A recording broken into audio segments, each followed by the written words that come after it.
Hello and welcome to the YouTube channel for Craftworld I'm Brent, and in this video I am going to be talking to you about primary objective play for Craftworld Eldar.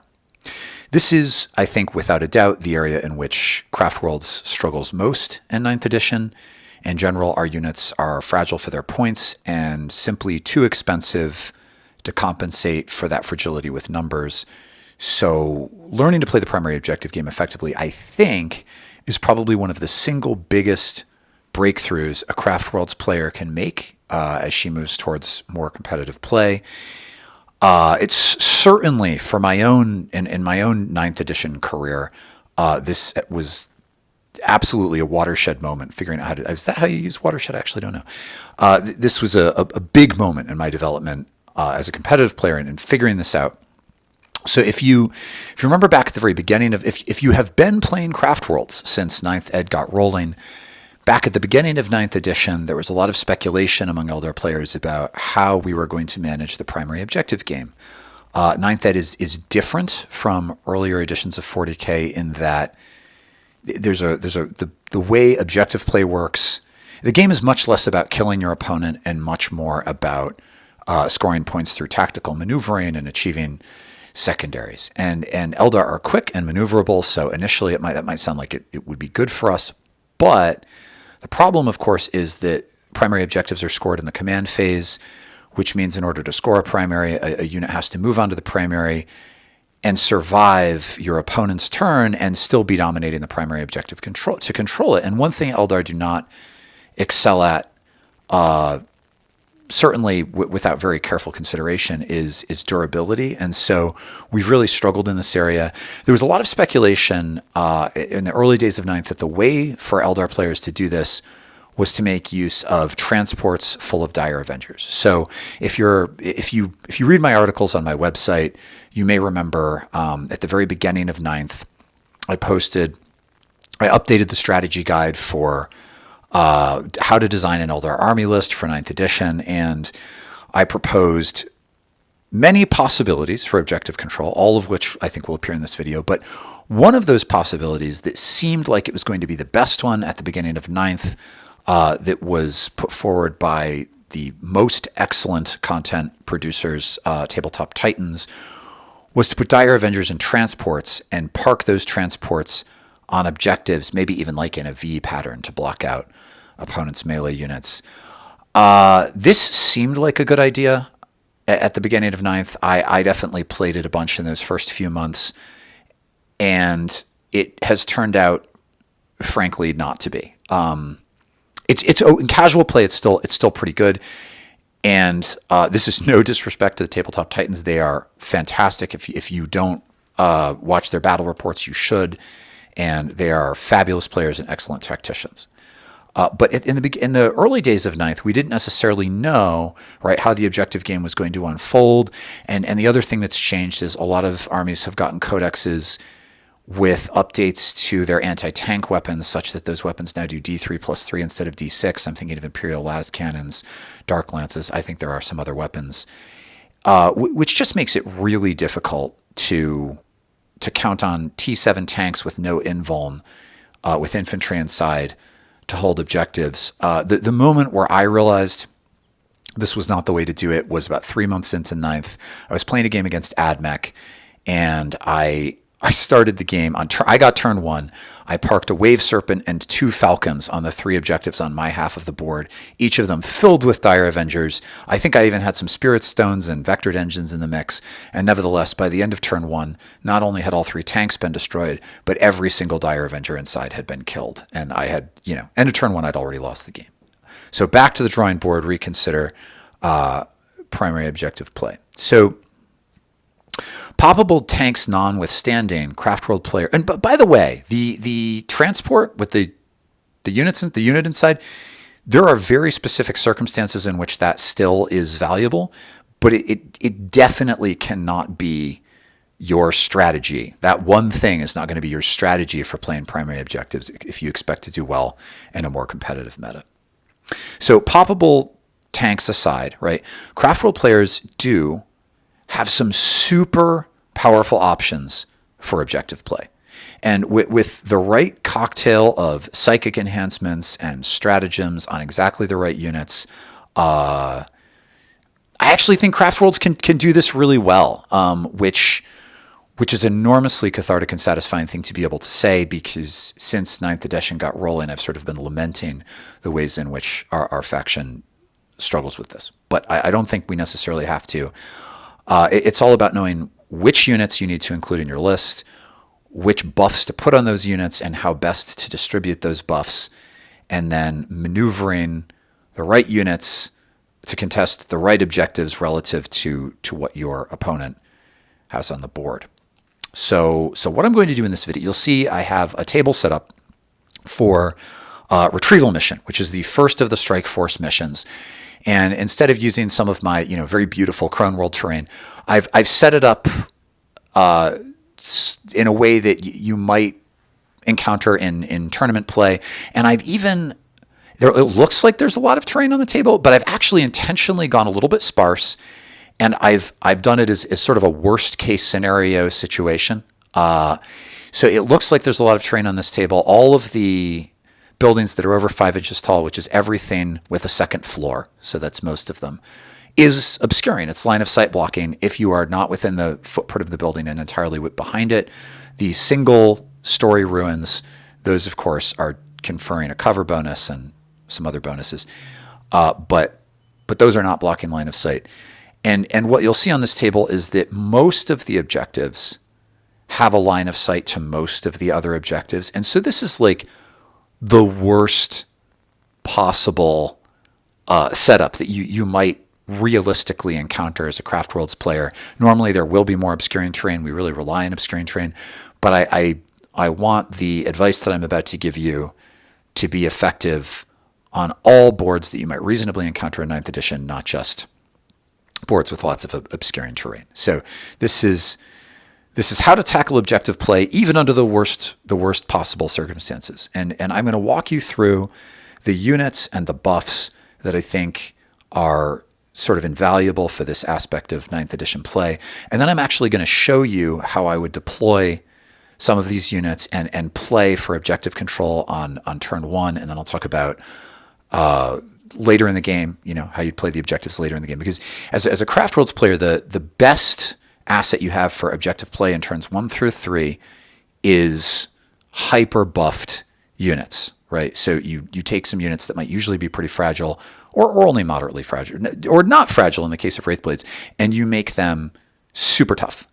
But then on turns 4 and 5, we'll be using fast attack units, swooping hawks, suddenly warp spiders, even stuff like wind riders and viper jet bikes can be just absolutely invaluable for that late turn objective game, especially if you're second player, right? Because the second player scores objectives at the end of turn 5, so that gives you another turn to move on to objectives to shoot your opponents off of them.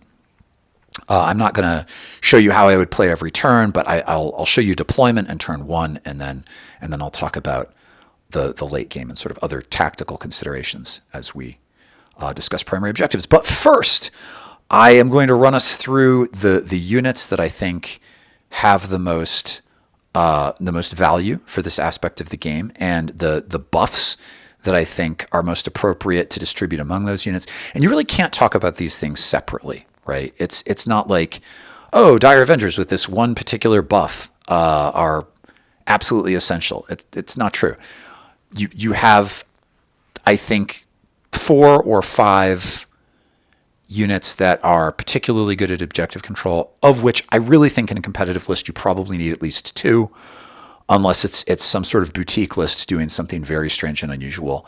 And then there are 4 defensive buffs, of which I think you really need access to at least 3 more.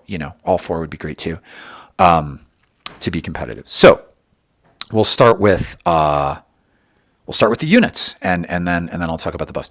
So the first unit is Wraithblades. I talked about Wraithblades, buffing Wraithblades defensively a little bit in my very recent video on the Avatar of Cain as an escort unit, and some of what I say here will be redundant with those comments. Wraithblades are by far the single most durable unit in the Eldar line, right? They're T6, they have 3 wounds, and if you're running the axe and shield combo, they have a 4+ invulnerable save.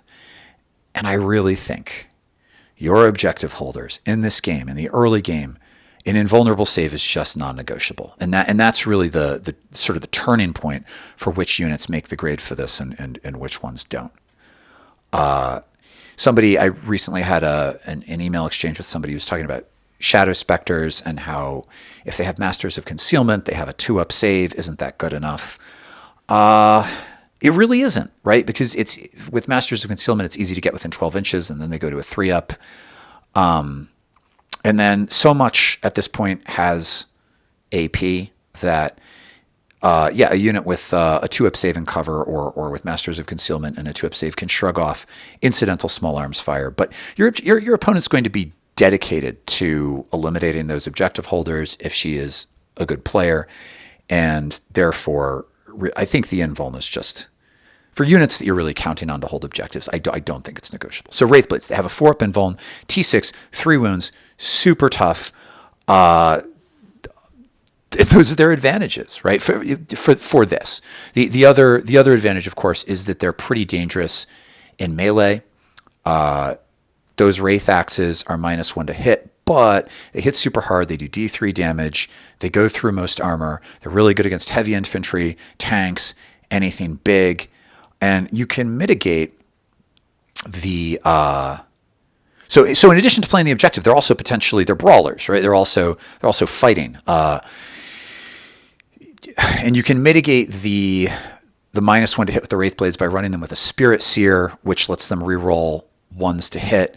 And if you're running them with Expert Crafters and Hunters of Ancient Relics, then they have a reroll to hit, a reroll to wound, and an extra attack on the objective, which also helps balance out the fact that they only have 2 attacks if they don't charge.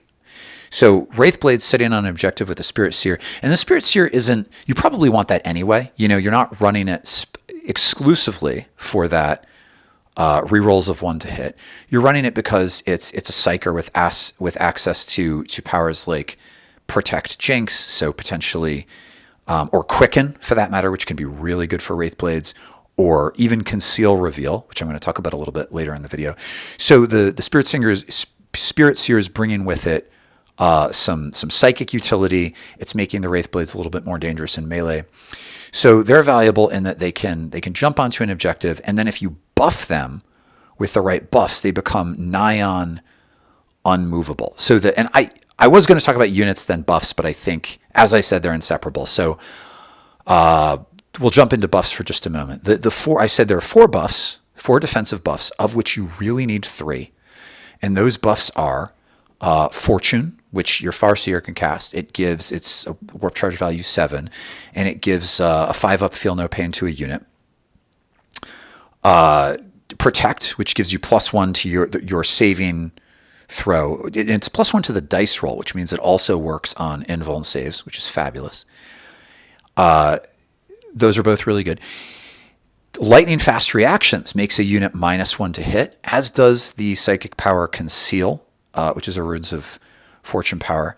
And that -1 to hit is also huge. So a unit of Wraithblades with any one of those buffs is fearsome indeed. A unit of Wraithblades with 2 of those is really hard to shift. And then the additional utility is in the ability to deny enemy units that want to challenge your objective holders in melee.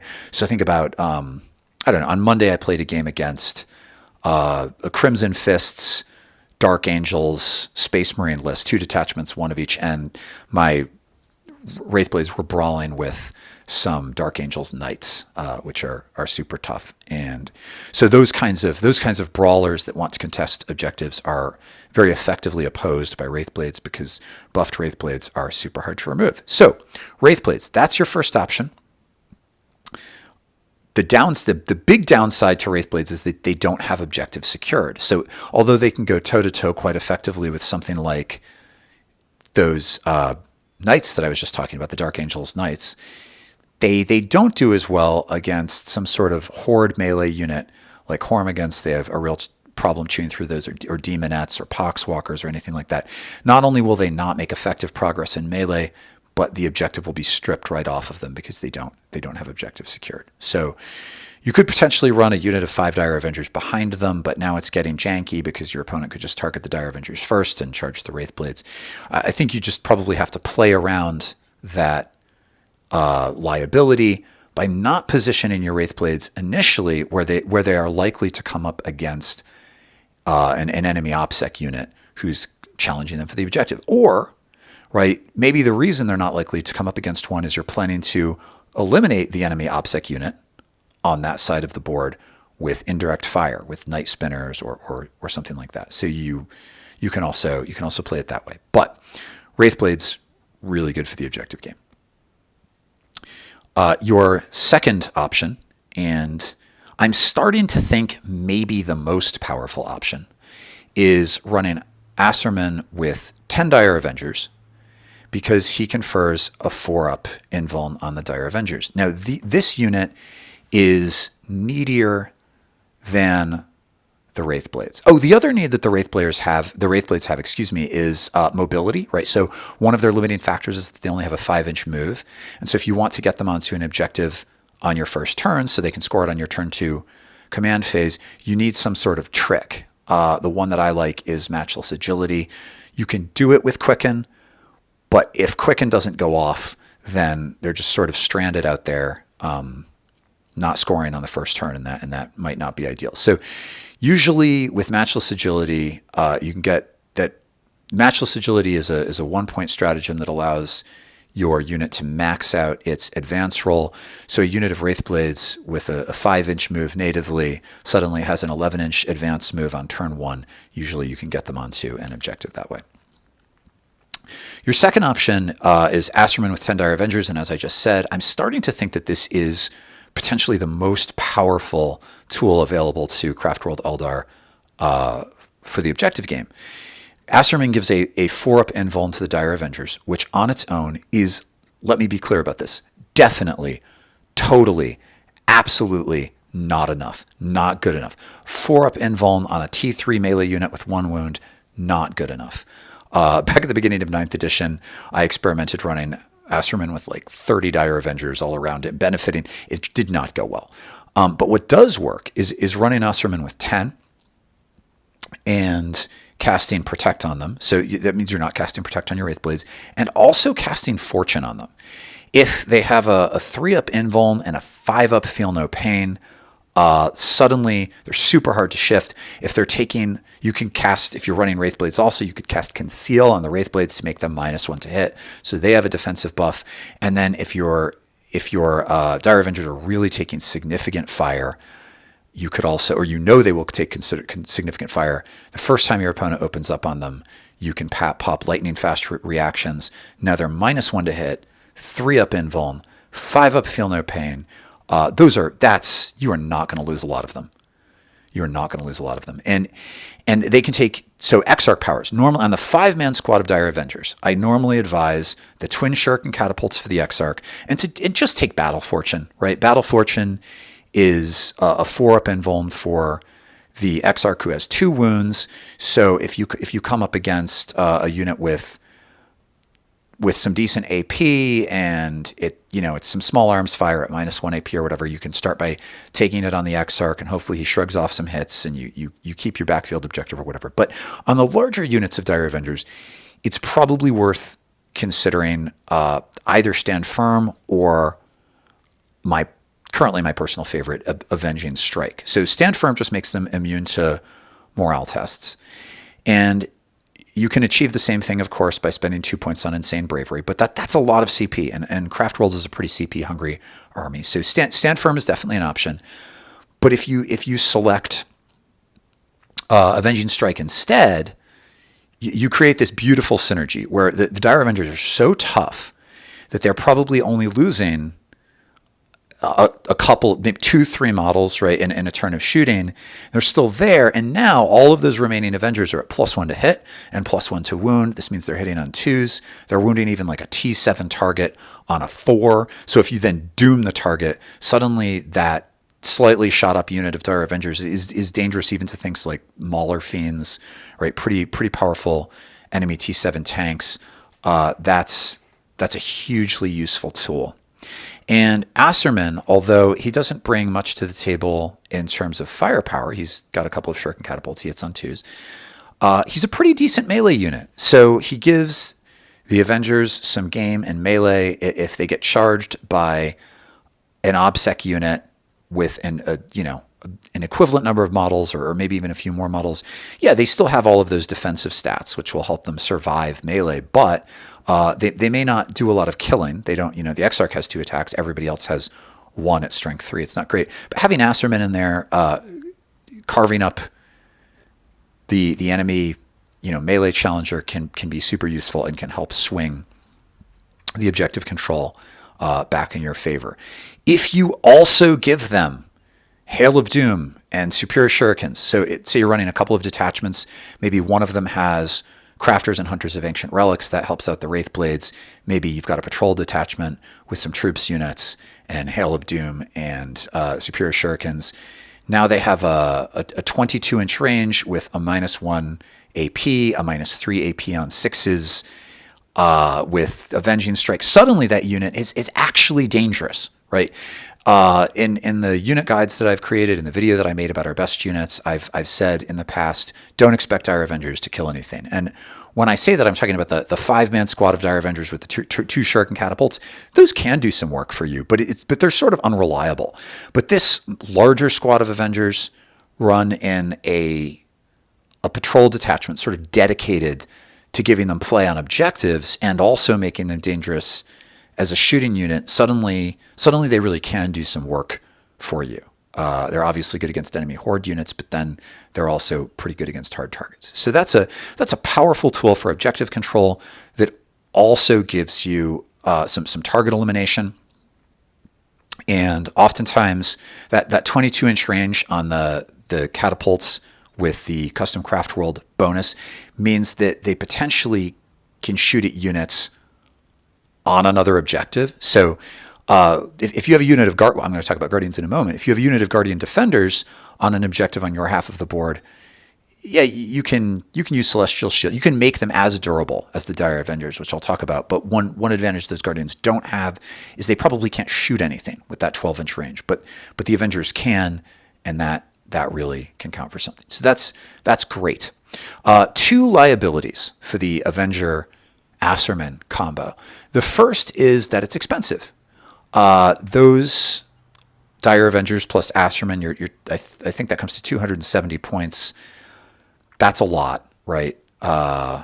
It's worth it, I think, but it's not an insignificant investment. There's certainly plenty of other units you could get for those points that you may also consider. And the other liability is that on turn 1, if they're not in a Wave Serpent, they are vulnerable.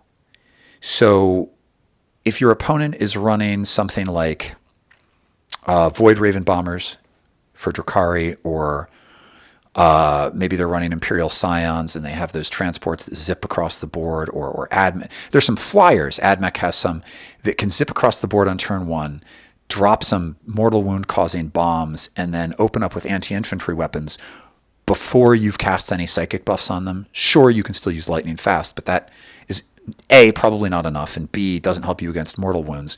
Potentially a savvy opponent who knows what you're going to do and has access to certain units, or even indirect fire units, right?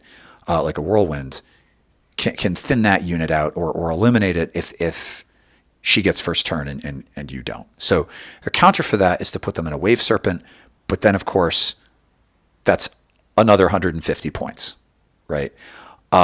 Conservatively, if you're using the most basic Wave Serpents. So they're expensive, and that's something you have to consider. Again, I think Asserman with 10 Dire Avengers in a Wave Serpent is probably worth the points, even though it's a huge chunk of your army. But you do have to seriously consider the expense. Another option, something that I've played around with a bit too, is leave the Wave Serpent out, but take a second unit of 10 Dire Avengers and start those in Deep Strike with the Webway stratagem, so that if in the event that you do take a ton of casualties turn 1, you move forward with what you have onto the objective, and on turn 2, you just teleport in 10 more Dire Avengers. Of course, that depends on your opponent not being within 9 inches of your edge of the objective. So it's also not a guarantee. So like the Wraithblades, right? Powerful unit. They both have some great potential as objective holders, and also some wonderful potential as fighters. But there are drawbacks you need to play around, and certainly other considerations. Okay. I said that the next unit I was going to talk about is Guardians with Celestial Shield. I think in most matchups, a unit of Guardians with Celestial Shield is a great option for your own backfield objective, right? So I particularly like this with 8 Storm Guardians, a minimum unit of Storm Guardians, because it's super cheap. You can jump them onto your own backfield objective, keep them as far as possible from enemy units, so they're going to be out of range of most stuff. They're just sort of barely standing on the edge of the objective zone of control. And then if your opponent targets them, you pop Celestial Shield. And if you're not using something like Lightning Fast on anything else, you could potentially use it on them. It's a great tool. And in 9th edition too, there's enough line of sight blocking terrain that probably your own backfield objective is obscured from most of your opponent's army. So there's probably not a lot that can target them.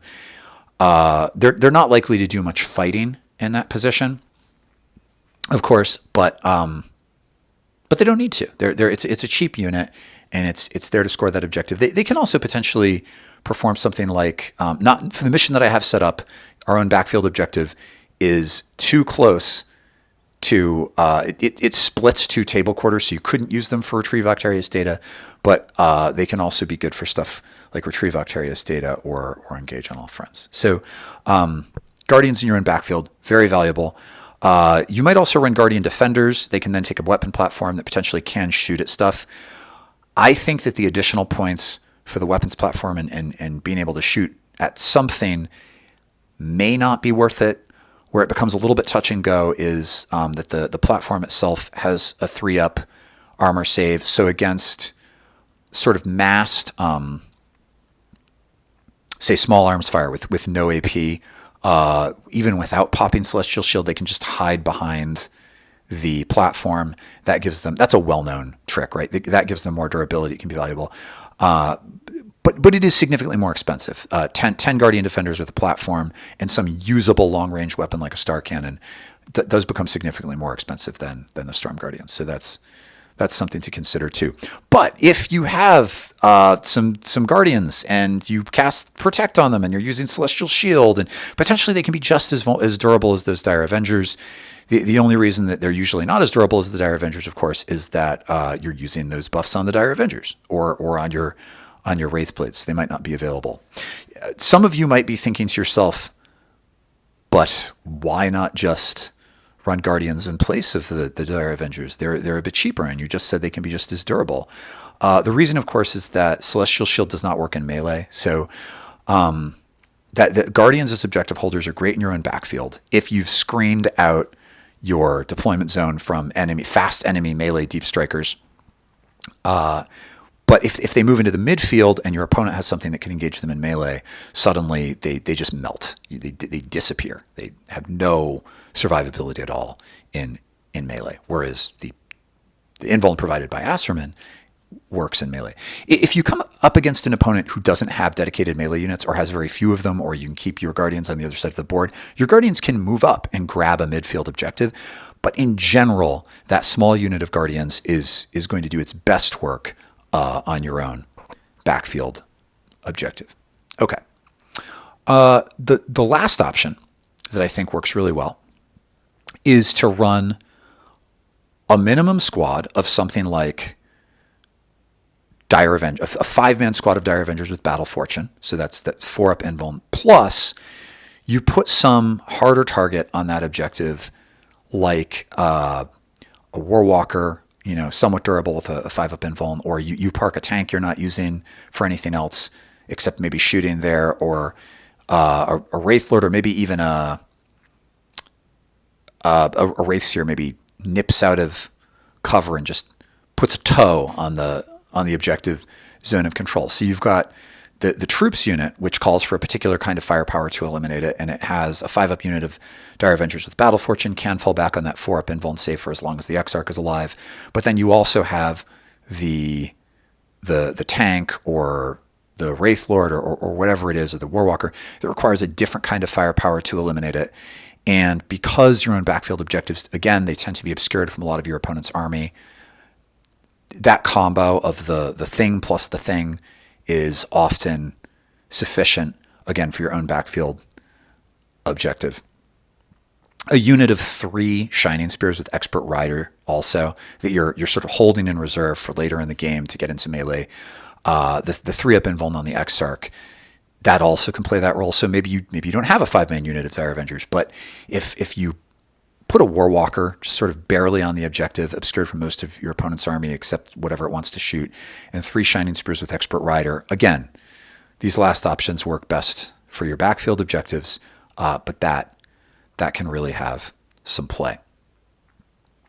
Now, later in the game, units like Warp Spiders and Swooping Hawks, and if you have any, Wind Riders or Viper Jet Bikes alive, suddenly these units have some real play as objective challengers, because what they can do is move on to a lightly held objective on your opponent's side of the board, blast your opponent off of it, and hopefully by turns 4 and 5, your opponent has few enough units left that something like a unit of Swooping Hawks with Evade, which is a 5-up invuln, or some Warp Spiders with a 3-up armor save and a native -1 to hit if they take a minor risk, has some real play, especially if you have access to lightning fast to make them harder to hit. Suddenly, in the late game, maybe that really is durable enough to take an objective off your opponent and to max out the objective score for that for the following turn at 15 rather than 10.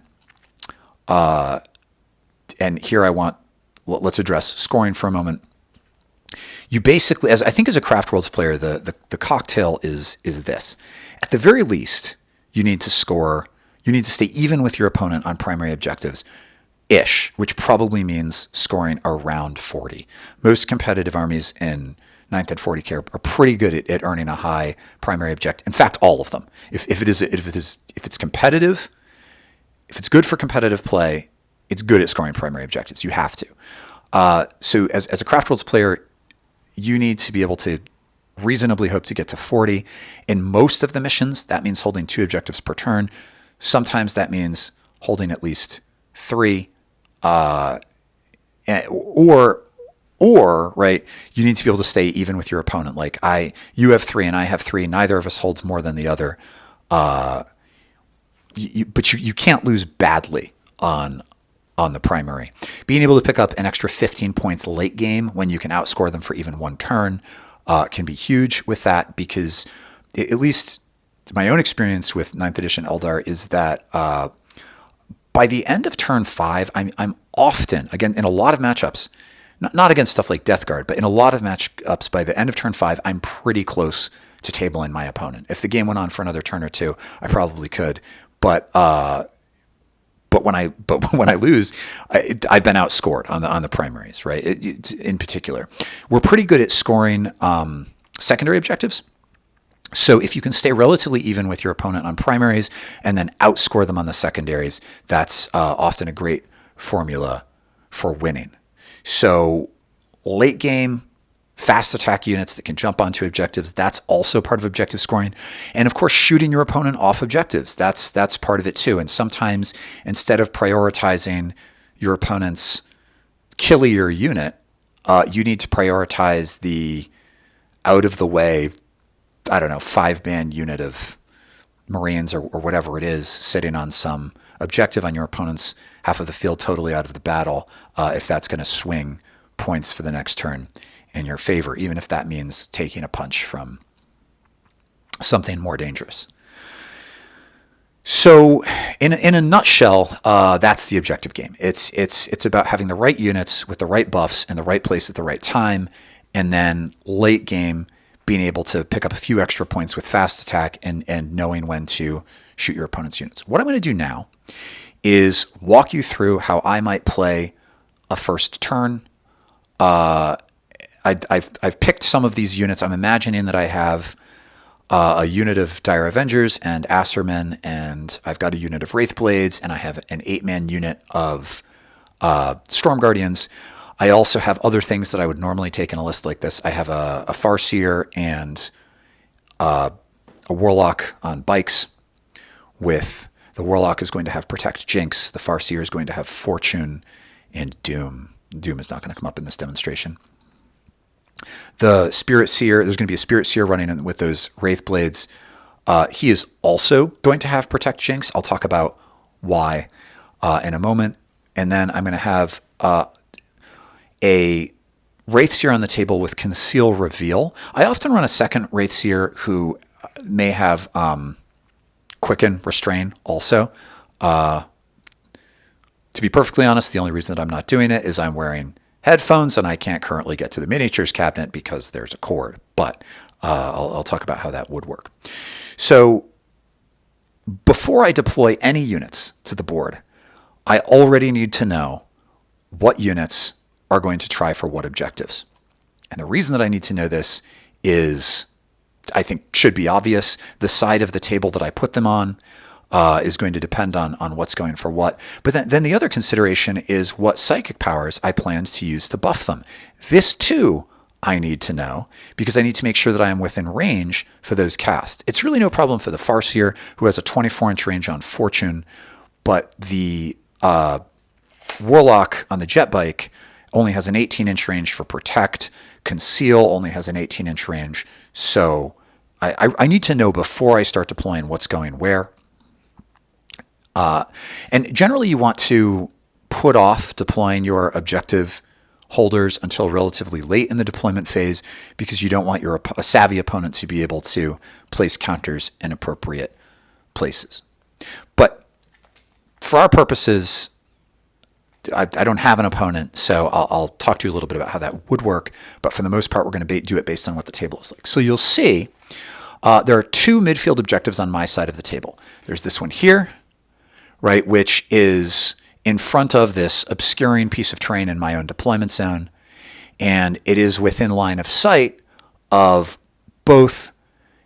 One corner of it barely has a corridor of fire, right? Because this building here is over 5 inches. So even this back corner technically is obscuring. But nevertheless, there's a narrow corridor of fire to the objective and my opponent's deployment zone. And then this building here is not line of sight blocking.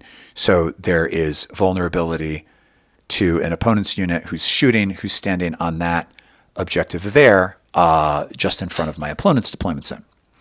So that's different from this other objective in the midfield, which is mostly behind an obscuring piece of terrain. So I have to think about what units I want to challenge which objective with. And what I'm going to do is challenge or attempt to secure this objective with Assermen and some Dire Avengers. And the reason for that is that they will have a larger field of fire if there is no obscuring piece of terrain in front of them than they would on the other side of the board where some melee unit could essentially creep up on them by moving up the board behind this line of sight blocking piece of terrain and then using Breachable to just run through it and charge them. I don't want that. I want them to be able to shoot. So I'm going to deploy a Wave Serpent with Assermen and a bunch of Dire Avengers here. I'm going to turn it sideways so that they can deploy into when they jump out of the Wave Serpent. I have to make sure the Wave Serpent isn't in the footprint of the building because then it would be targetable. But they can deploy 3 inches from the hull. So what they're going to do on their turn, on my turn, is deploy into the footprint of that building. And then they'll easily be able to make an advance move. So they can go 3 inches from the Wave Serpent. They'll easily be able to make an advance move onto that objective. So that's one thing I'm going to do. On this other side of the table, I've already mentioned, I think I'm going to use my Wraithblades because that's the side of the table where I'm more likely to encounter a melee threat. And the other thing is that the Wraithblades will be less targetable. They're going to be sort of fewer avenues to shoot them, which is good, even though they're very durable. I've decided that I'm going to use most of my defensive buffs on the Dire Avengers. I might put conceal on the Wraithblades, or maybe I'll pop lightning fast or something. But they're not getting. They're probably not going to get any other more than a single buff, and it'll be a penalty to hit. So I want them theoretically to be a little bit less targetable. Their Spirit Seer is going to go with them. And here I have sort of a difficult decision to make. The way the deployment works for this mission, I could deploy closer to that midfield objective. I could deploy them all the way into the footprint of this building, which would guarantee their ability to easily move on to that objective turn 1. I'm not going to do that because I want them to start the game totally untargetable just in case my opponent has something really good. And if I use it doesn't matter though, because if I use matchless agility, that gives them an 11-inch move. That's going to get them onto that objective, even moving through this breachable terrain. So it's fine. I'm guaranteeing that I can get both objectives. Turn 1, I'm not counting on Quicken going off. I can achieve both of them without a psychic power. My Storm Guardians over here, they're going to start off out of line of sight behind this because this is obscuring terrain. It doesn't matter that an opponent could theoretically see these models. This is part of the footprint of the building. Because the building is over 5 inches, they're totally invisible. They can easily make an advance move onto the objective in my own deployment zone. And what I'm planning to do is maybe also move the Wave Serpent over here for a little extra objective control, just in case something unexpected and terrible happens to the Storm Guardians, like maybe really bad rolls. Now I need to think about being able to reach targets with buffs. And I've already mentioned that I want to use Protect and Fortune on my Dire Avengers. So my Farseer and my Warlock on jet bikes are going to come over here with the Wraithseer and be in a position where the Farseer, with his 24-inch cast, he could easily cast on the Wraithblades if he needed to, but the 18-inch cast on the Warlock is a little bit more limiting, so I'm going to start them there. The Wraith Seer, however, is going to start over here with the Wraithblades. His D-Cannon will be effective against things that my opponent is trying to hide out of sight over here, right? He could theoretically move around the side of this building, still be obscured from most of my opponent's models, and have a 24-inch range with the D-Cannon against stuff that's moving up to challenge the midfield, and he can cast buffs on those Wraithblades or smite things that challenge them or whatever. So that's my deployment. Turn 1, first things first, I'm going to deploy my Dire Avengers within 3 inches of the waves. I just told you everything I'm going to do, and now I'm doing it. I feel like this is boring. But many of you have talked about wanting to see how stuff works when I actually move it on the table, and so I'm doing that. I feel like I should be telling you a good joke or something while I'm now just doing exactly what I told you I was going to do. But nothing's funny in the grim darkness of the far future, so I have no jokes for you. I'm not going to do this terribly carefully because this is not a real game. This guy's not even standing up. Okay, so the first thing I do is I jump out of my Wave Serpent. They're going to make an advance move. So the worst possible advance move they could get would not get them onto the objective. I said before that it was certain. I thought it was certain. Okay, well, that's what I get for not actually measuring when I'm popping them out of the tank. If I actually measure, so they're within 3 inches, the forwardmost one is within 3 inches of the hull, he can't fail with an advance move to just get onto that objective. So I'm going to, I don't have a die to roll. I'll assume a terrible roll. I'll assume I rolled a 2. Nevertheless, the majority of them are going to get onto the objective with that. We're going to end up with something like this. And you do this, I think, is obvious, but I'm going to say it anyway. You do want to try to keep these units probably at just the edge of the objective. And the reason for that, with as many of them as touching it as possible, I'm assuming a bad roll, so maybe a few of them can't quite touch it. The reason for this, of course, is to make them harder to charge. Charging, in addition to being a way to kill your units, Astraman's going with them. In addition to being a way to kill your units, charging has the added bonus of giving your opponent more movement, and you just don't want the opponent on the objective at all. So let's deny them movement. Over here, I'm using matchless agility. My Wraithblades get an 11-inch move. That just overlaps the edge of the objective. They can all get there. Same deal. They now can't charge, of course, but that's fine. That's not what they're here for.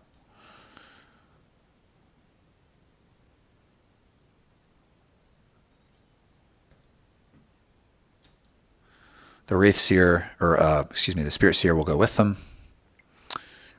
Wraithseer scoots around the side for psychic powers, and now these Storm Guardians are moving over here with an advance move, and this Wave Serpent 2 will pop onto the objective.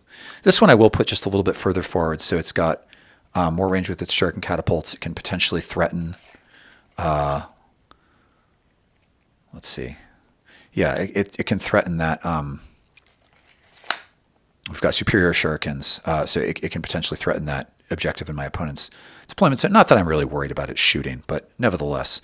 I'll need to move these fellows to make sure that they are close enough for their psychic casts. And then in the psychic phase, I'm going to lead with Protect Jinx. And here I'm going to assume that I have made my Warlock Skyrunner my Warlord so that I can give him Seer of the Shifting Vector so he has a free reroll. And when I make these casts, I'm going to start by popping Seer Council. It's a stratagem that gives a Farseer and a nearby Warlock both +1 to their casts. And that is statistically, just in terms of what goes off and what doesn't, that's big. So now this normally would have a warp charge value of 6. Now it's got essentially, for all intents and purposes, a 5, and I just have to succeed on. I have 2 rolls to succeed on that. If I fail with my first one, I have a free reroll. So I should be able to succeed on Protect. That's really no big deal. A way to make this absolutely certain, if you really need this to go off, is to swap out your Farseer's Smite power for Focus Will, which gives another caster +2 to their roll, and that makes it all but certain that the Warlock will succeed. He gets +3 to Protect. Protect is such a good power. I'd have to cast with the Farseer first. I also sometimes will give Focus Will to one of my Wraithseers and lead with the Wraithseer and potentially cast Focus Will either on the Warlock or the Farseer, in part because turn 1, the Wraithseer is unlikely to have any targets for Smite, and I tend to use the Wraithseer as a unit that hovers around the forward bit of our own deployment zone until the last couple of turns of the game, using the D-Cannon from out of line of sight and casting psychic buffs. So Smite just ends up not being super useful. Those Psychic Awakening powers like Fateful Divergence and Focus Will are oftentimes a much better use of that casting slot. So maybe I enhance them first with Focus Will, but I didn't this time, and he's probably going to succeed. He's got 2 rolls to get to a 5. Now the Farseer, so now these guys have a 3+ invuln. The Farseer will now target them and cast Fortune on them. That has a warp charge value of 7, but with Seer Council, I only need a 6. On turn 1, I'm definitely out of range of my opponent's denials because Farseers have a native reroll. He has 2 rolls to get to only a 6. Now again, I could have, with a Wraithseer, if I'd cast Focus Well on one of them, could make that cast even more likely, which is the better way to play it. It's what I usually do. It figures that in the video I would have a player in my own play video. So he casts Fortune. If I had first turn, there's probably nothing in range for Doom. If my opponent had first turn, there's very likely something in range for Doom. But there are currently no opposing models on the table, so we're not going to worry about Doom. Over here, my other Wraithseer would either cast Conceal on the Wraithblades, or my Spirit Seer would, but my Spirit Seer usually takes Protect Jinx. And so you'll notice that I have 2 models with Protect Jinx. And the reason for that is that both Protect and Jinx are excellent.